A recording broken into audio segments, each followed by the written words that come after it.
Tim. I'm with the Evermen community, and this is my friend Oreo. Oreo and I are here to talk about depression, and while we know nobody really likes to discuss about it, we decided that by talking about it, bringing it out of the shadows, it's a lot easier for us to come up with ways to deal with it. And Oreo here is one of my ways of helping with my depression.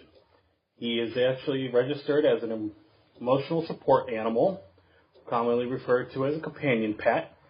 And by having a calm and easygoing personality, he's able to help soothe me, calm me down, and actually be able to qualify for the requirements of that role.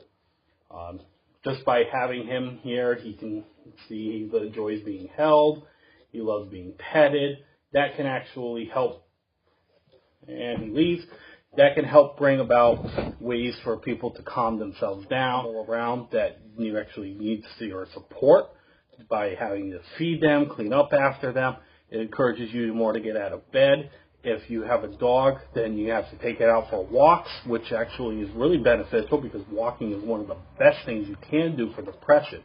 Once you actually get into the routine, the walking, even just for a simple 15-20 minutes a day, it increases your dopamine levels in your brain, which acts as a natural antidepressant for you. So with Oreo, he knows when I'm sick, he knows when I'm depressed, he knows when I'm having anxiety. He will crawl up on me, cuddle with me. Just the sensory of his fur will, calm me down. As I said, so it doesn't matter if you have a cat, a dog, a snake, Fluffy the goldfish, even if it can help bring ability to break out of your depression quicker, then it's going to be beneficial. If you can get your animal registered as an emotional support pet, there's actually a lot of benefits to that more than just having a special funny name. By having him as a companion pet, landlords cannot reject you for having a pet, nor can they raise your rent for having the pet. So they're required by law to let you have that. They can, however, if the pet causes damage to the apartment, they can take that as a security deposit. That's with any animal. Also, as an emotional support pet, you can bring them on airplanes and they can stay in your lap. Cats either have to be, pets have to be on a leash and in your lap or in a crate. But it's still helpful because that is something you can do. If you have any questions about how to do that or how to set stuff like that up with, strongly recommend that you talk to your doctor about it, your therapist if you have one. They can set it up, they can register them for pretty much no cost to you. It doesn't take much to do. It's simple paperwork.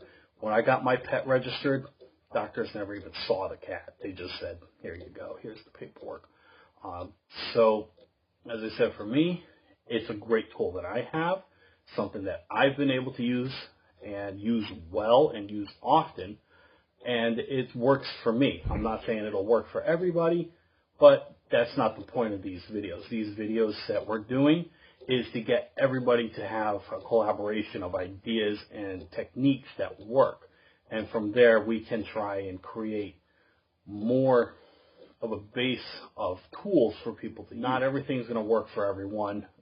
What works for me may not work for you. What works for you may not work for me. But it's getting out there, sharing these ideas, sharing what it is that we need to actually try and do to help each other. Because depression, the first thing you most likely do is isolate. Isolation doesn't help your recovery any. Talking to people does. Getting outside does. Sharing ideas and understanding you're not alone in the problems that you're experiencing, that helps. So I hope this video has been a useful tool for everyone. Thank you for your time. And I look forward to doing more of these videos in the future.